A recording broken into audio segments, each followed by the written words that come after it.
You're listening to the Missionary Perspective Podcast with veteran missionaries Erik Johnson and Joshua Mead. We're glad you could join us. We trust this podcast will be both a blessing and a challenge as we relate topics in world evangelism from a missionary perspective. Now, here's Josh and Erik.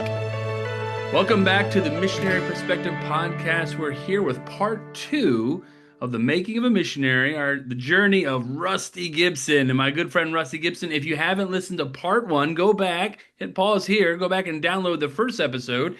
Rusty went over a lot of his life and how he got to this point where he is now as a young man who's trying to, if the Lord allows him, to be a missionary in Australia. We finished the last podcast talking about his time on his survey trip. And so, Rusty, you come back from your survey trip. You've had time to reflect on that.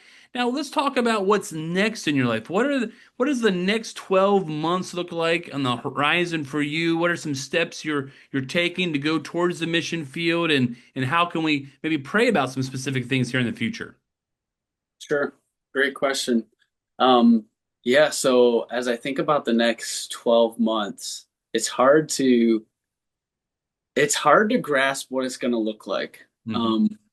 And that's actually going to lead me to one of my questions for you near the end of this podcast. But what I have been doing is I truly believe in making steps towards a goal, steps of faith. And then you see oftentimes God will bless as a result of just our action, our obedience towards what we know we're supposed to do. We make steps towards it, and then God starts to move and work, and many times. And that's really been the case here. So I didn't make many steps after coming back from my trip from Australia. I got plugged in at my home church. I took some advice from Pastor Gonderman in Sydney and Pastor Hurst in Perth, and just really focused on getting plugged in, serving at my home church. And that's really what I did. So in regards to Australia, I really didn't take any more steps other than serving at my home church. It wasn't until actually a couple weeks ago that I finally was like, I need to start moving on some of this stuff. I talked with my pastor, and he said, you can leave for Australia whenever you like, however soon you want, however late you want. You're at a good season of life. You don't have any major things tying you down. Mm-hmm. I work for myself and other contractors, just doing side work and stuff. So it's like, you leave whenever you want. So then I started just making calls, researching visa options, different things like that. And that would be the prayer now. Is I have come down to 2 roads that I can get into Australia, regarding one visa going this way, one visa going this way. And without getting into too much details there, one option would be expensive up front, but a quicker road to citizenship. But I would have to postpone my leave date for about another 1.5 years at the least. Mm-hmm. The other option would be quicker, get to Australia, but in the long run, I'm going to have to renew the visa several times before I can renew citizenship, and it's going to cost more in the long haul. And it's just a few more years involved.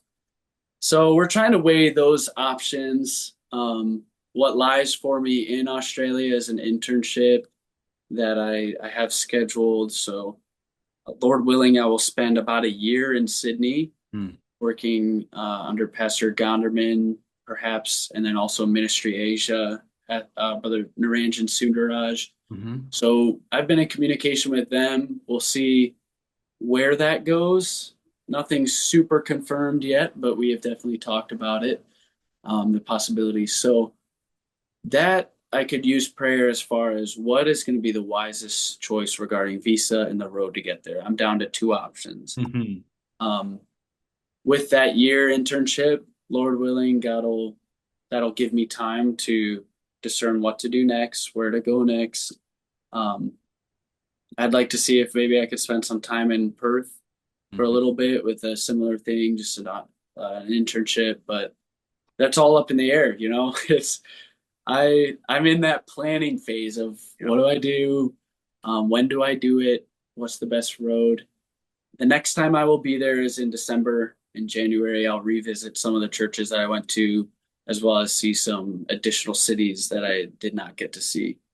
So, Well, that's very exciting a possibility, and I can tell you from my experience, I got to visit the Dominican several times, but specifically the second time I did a 3-month internship over the summer, and that really was the most important time for me because sometimes, obviously, in a week or two, there's a romanticism, there's an excitement, there's emotionalism, and there's nothing wrong with that. Like that, yeah. the Lord uses those things sometimes to bind our hearts to a culture and a people, but when we get more time and to understand and to know the challenges that will lay ahead, that's very important. So a year internship would be amazing, and we'll certainly be praying for you for that. And God opens the door. It sounds like you have two great opportunities. You just have to figure out which one's going to be the best one Right. as far as when to leave. And having your support of your pastor is so vital. That's a great thing. Hopefully, young guys are listening here. One of the things I love is that you've had this dream and this direction from the Lord, but you're also trying to take the right steps. You're not trying to rush something that just, emotionalism in your heart. That emotion and that drive and that care is still there, but your desire is balanced by using godly counselors to help you make the right steps. And so that's great. I'm looking forward to hearing how your trip in December goes. That's coming quickly. I'm sure that they'll come back with another enthusiasm. I think I went to the Dominican, with all my trips about 5 or 6 times before I Wow. actually came here permanently. And so as many trips, it's Good. not not as a long trip as going to Australia. I was able to Yeah, right. get there very Right. much quicker, but we were praying for that trip. Now, let's turn the tables a little bit.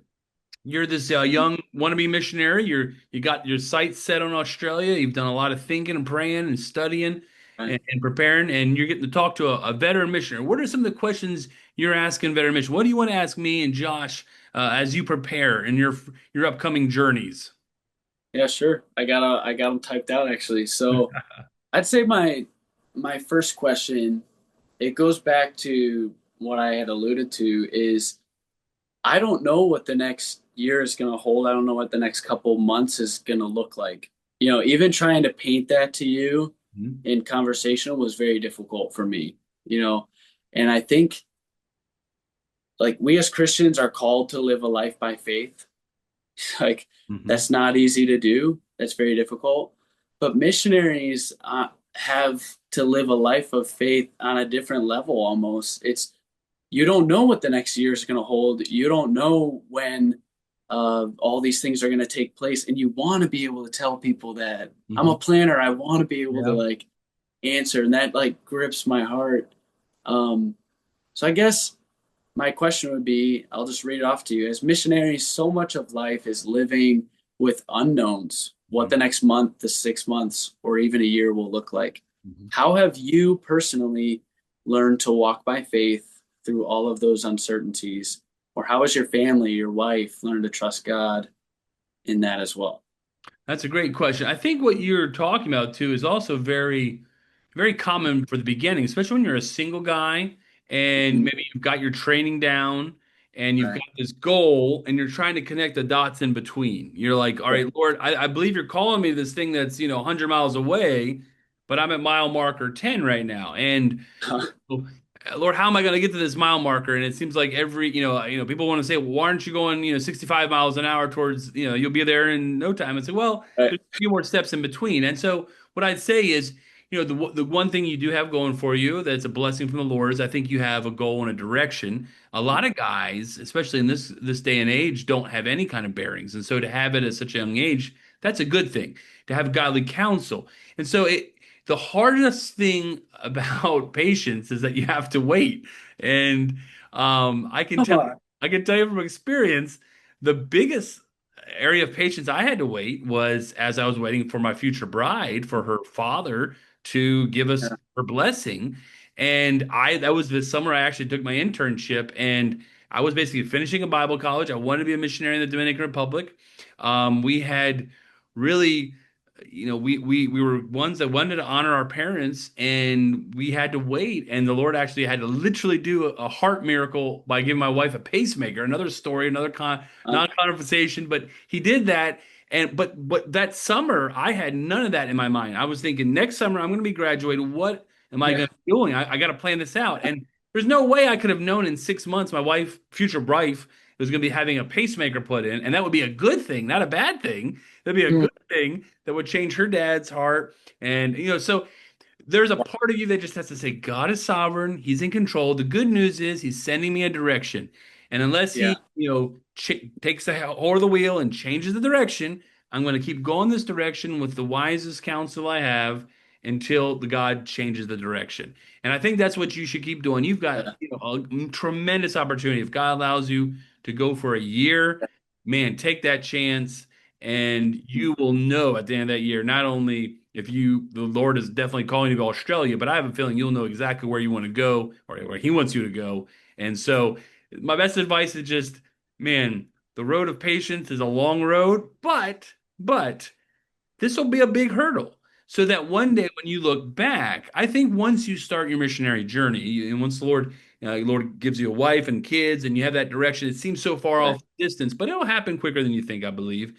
And one day Mhm. when you get to that goal where He sent you, well, then it is a step by faith, and we're getting ready to do one of the biggest things we've ever done by faith. But it's so funny, like we're thinking about buying a property and starting a camp and all kinds of things that we've never dreamed of doing. But it wasn't any bigger than the first time I had to stand in a pulpit at a church and come to our town where we didn't know anybody and go pass out Mm, tracts. I mean, every step seems fresh and new, but once you've done it a bunch of times and the Lord has been with you along the way, it doesn't seem as big. And so I think this is just the very first big thing, and you've got some great direction, and just trust the Lord. And and another thing I would say, I noticed this, and this is just an observation.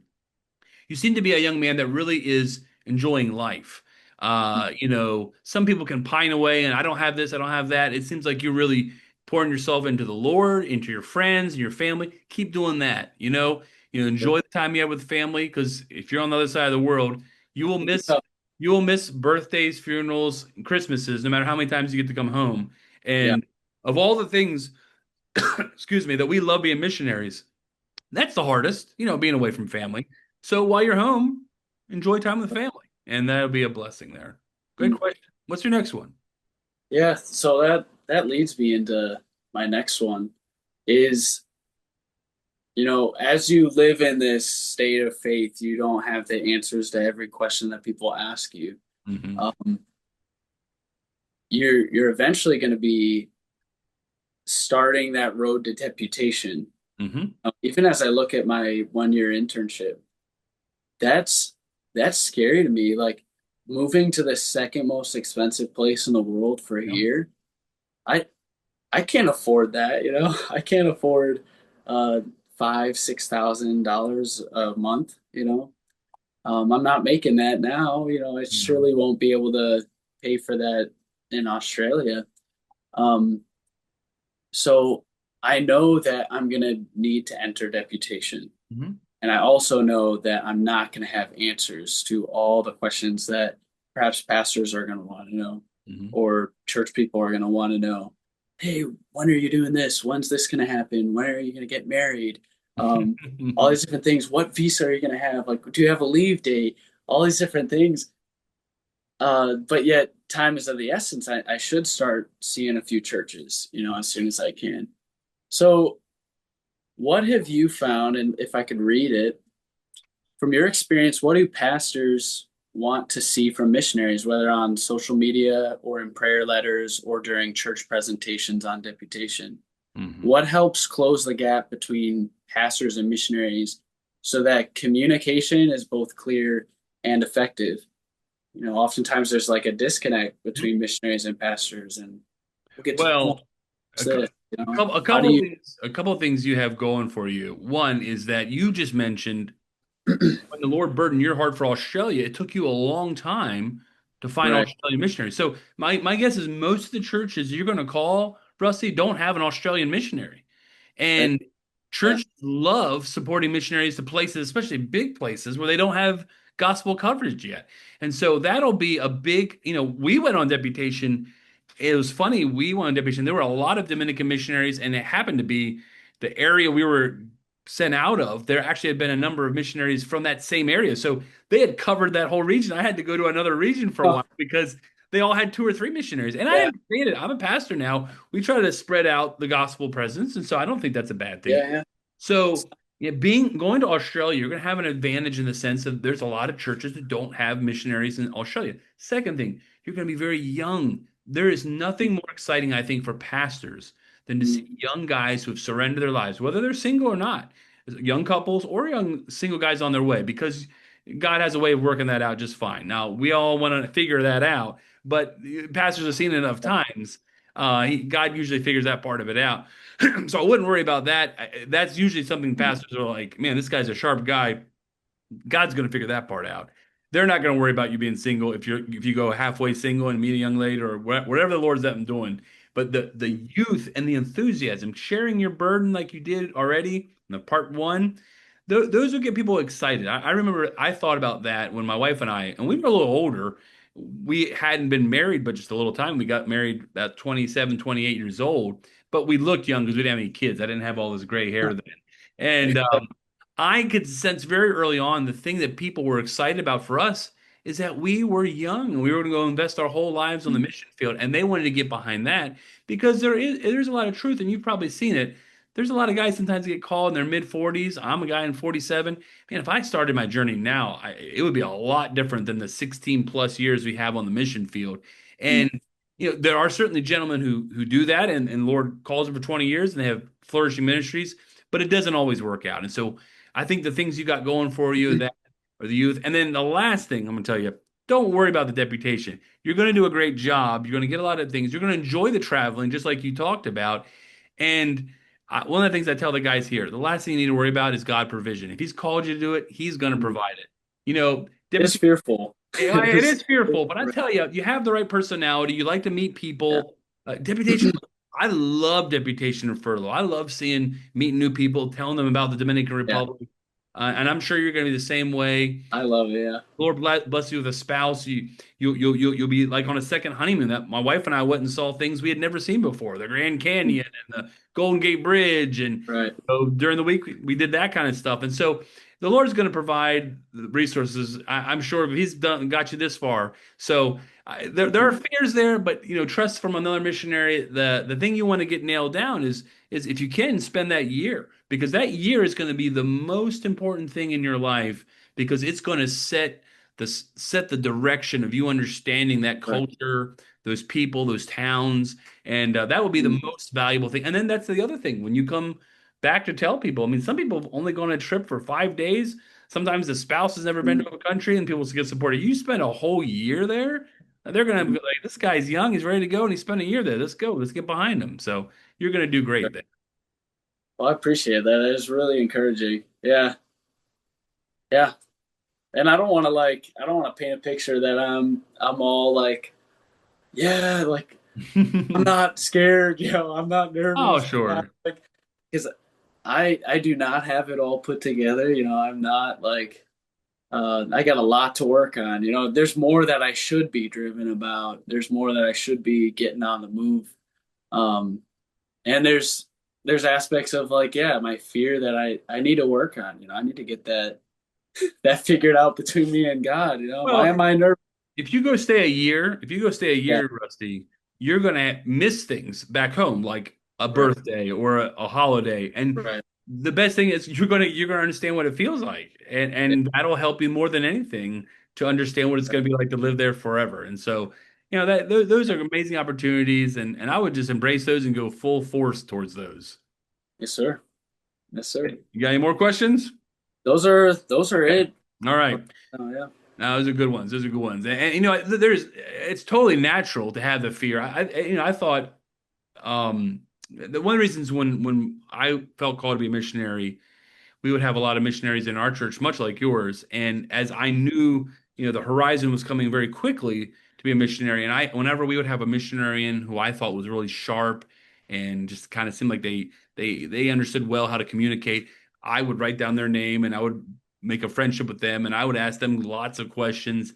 And Right. the more questions I asked, the more I felt comfortable with the idea of deputation. Not that it wasn't scary at times and not Yeah. easy all the time, but I felt like having picked the brain of really guys who had done it well and God had blessed, I felt like, oh, this is the good plan. Let's try to go to these churches, let's try to go to these regions, let's try to, go to these conferences, and like you said, stats and facts. It's basically the same kind of thing. And then, you have a burden. It's not something that's, black and white. This is a, full color. The Lord's given this burden for these people, but a necessary evil is to get support so I can live there. And so I'm going Yeah. to attack deputation, like I attacked Bible college. I attacked my internship with, Right. this is what I want to do, and I'm going to do this the best I can so I can get it done with, and we're all Yeah. good. And what's neat is that you meet all kinds of people, not even the pastors, Uh-huh. church members who will write you. I just got an email tonight from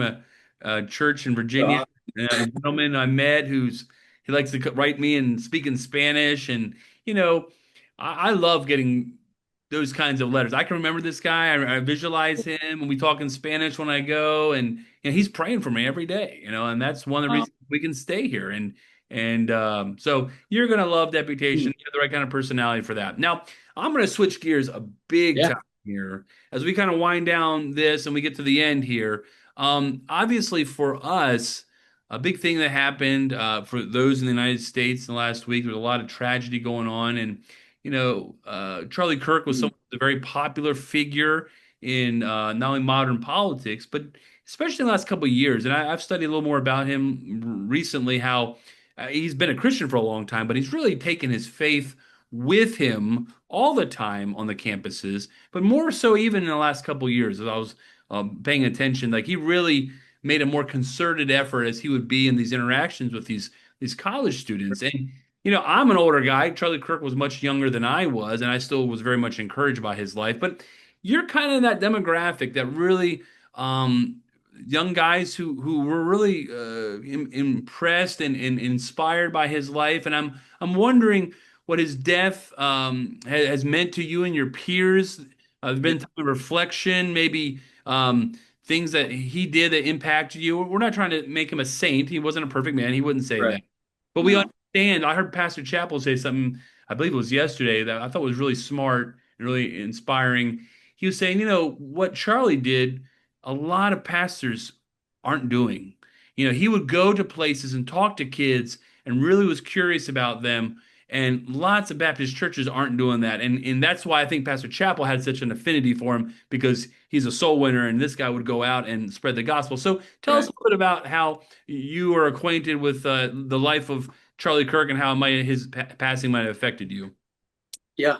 Um, so I started listening to Charlie Kirk back in 2020 is Hmm. when I discovered him and really started listening to a lot of what he had to say, watching the debates Hmm. on campuses. Prior to that, I would watch like more creationist versus evolutionist debates that are out there from Hmm. all of the campuses. But when I came across Charlie Kirk, it was um, had to do with the Bible many Hmm. times Hmm. and then politics and stuff. And I loved politics. I loved watching it throughout high school. Um, and so that's when I discovered him. And a friend of mine from college, she headed up the Turning Point USA on Oklahoma State University's campus. And so I actually had the opportunity presented to me through her to go with her and a few others to Turning Point for one of the conferences. Sadly, I did not take the opportunity. It was the middle of the school year. It would have been for a long weekend. Um, and looking back, I wish I would have, given the opportunity, I could have met him, I could have been acquainted to him in some way. Um, and just thank him for how he's impacted my life. Um, Looking back, I wish I would have taken that. Hmm. Um, but as many are in college, you're Hmm. stuck plugging away at your responsibilities. Yeah. Um, but I continued listening to him. I continued watching him. How he's impacted me is really along the lines of what Pastor Chappell said. Hmm. Um, what has been missing in the pulpits of America is um, pastors talking about the topics where politics does meet the Bible. Mm-hmm. See, politicians have become theologians in many ways. They want to tell you, when does life begin? They Yeah. want to tell you what is marriage. They want to tell you what a woman is, Yeah. what a woman's not, what a man is, what roles are in Mm. marriage and a family. It's like they're entering biblical topics. And I don't think pastors should be political in what they say and what they mention in the pulpit, but where politics meets Bible issues, that's where we need to be outspoken and condemn some of the things that are said, Mm. preach out about some of these things that certain politicians have said. And that was something that Charlie was doing, was he was connecting the two where politicians are trying to connect the spiritual with political things, and he was providing answers. He was sharing what the Bible says and among my age group. So I really appreciated that, and um, how I've taken that, how many of my peers have taken that as we have talked about what happened, is we want to be the generation that is outspoken about these things.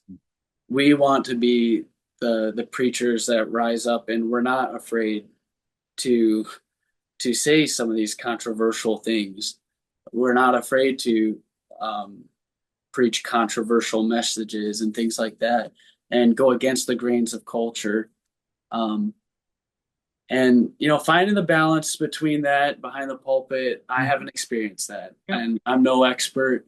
Um, and I also don't say what I just said to shame the preachers that I've been under. Sure. I just think generally across the board, it's been a fearful thing, and I get it.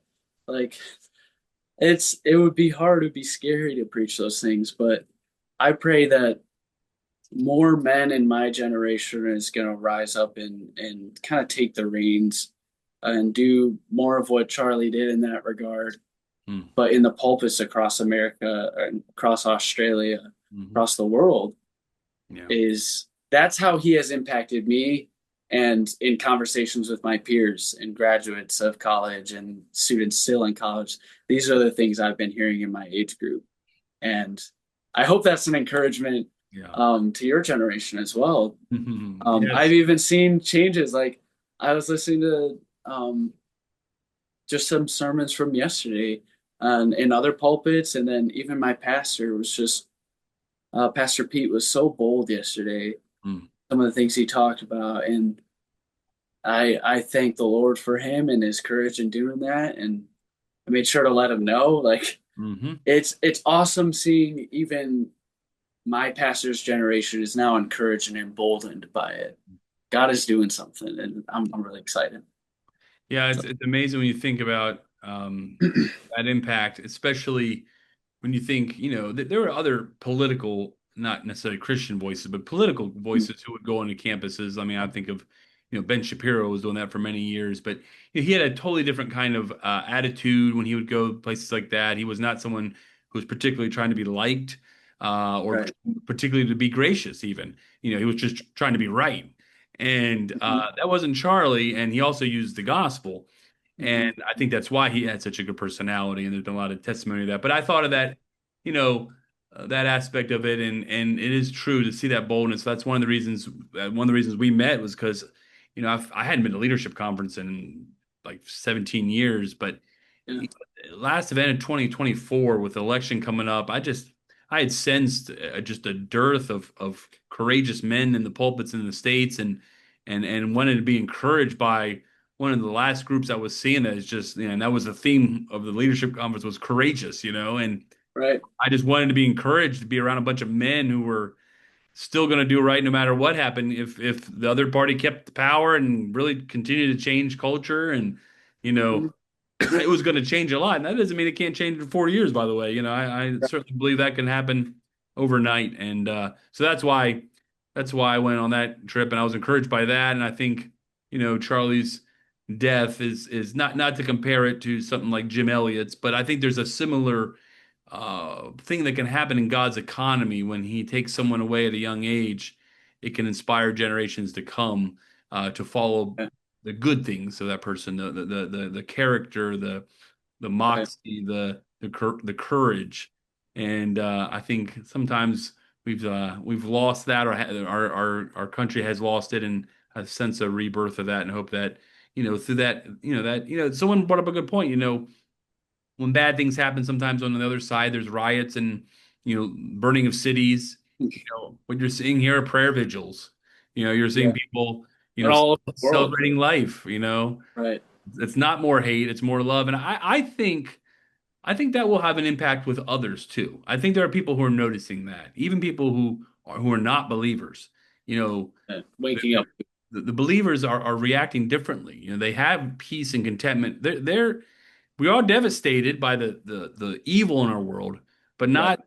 We know where Charlie is. Know the end. Yeah. We know where he's gone Yeah. to. People rallied around his family. So anyway, we don't usually normally talk about contemporary issues, but I thought it would be something that Yeah.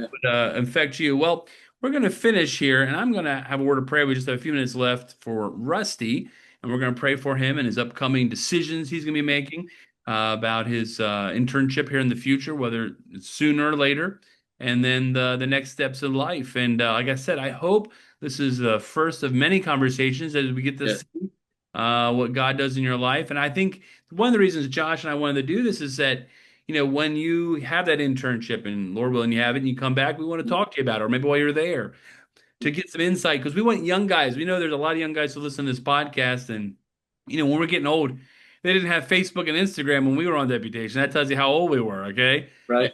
We were texting by hitting the same button 3 times. That's how long ago it was, okay? Yeah. So a lot's changed, and we Yeah. understand, and we want the young guys to be able to express new ways of communication in the same Bible spirit. So And if go ahead. Yeah, if I could just add, Uh, to any of the young guys that are listening, like you can find me on social media. You can find me on Instagram, Facebook, those types of things, and reach out anytime. Like I want to get more connected with guys my age or my age bracket. I want to, ask them questions and just learn from them, but also share some insight of things that I've learned. So I'm an open book. Yeah, a lot of young ladies listen too, so you just never know. All right, you never know. All right. All right. Yeah. And now he's getting ready. All right, let's pray. Heavenly Father, thank you so much for Rusty and his call, Lord. Thank you for his spirit. Thank you for from a young age, not only saving his soul, but giving him a desire to serve you, Lord. And I praise you for putting him in a wonderful church, allowing him to get a wonderful education to prepare his heart for serving you. I'm thankful that he's serving you now, waiting for further direction. But Lord, we're praying about these next steps. It seems, Lord, like he has a clear direction. He just needs that final direction on areas of visa. And Lord, I pray that you would open the door for this internship to happen. You would show him through a year there in Australia exactly what it's like to live there, what it would be like to deal with different burdens and trials and situations, and the joy as well. And Lord, more importantly, direct his steps to some place you'd have him to be starting to preach the gospel.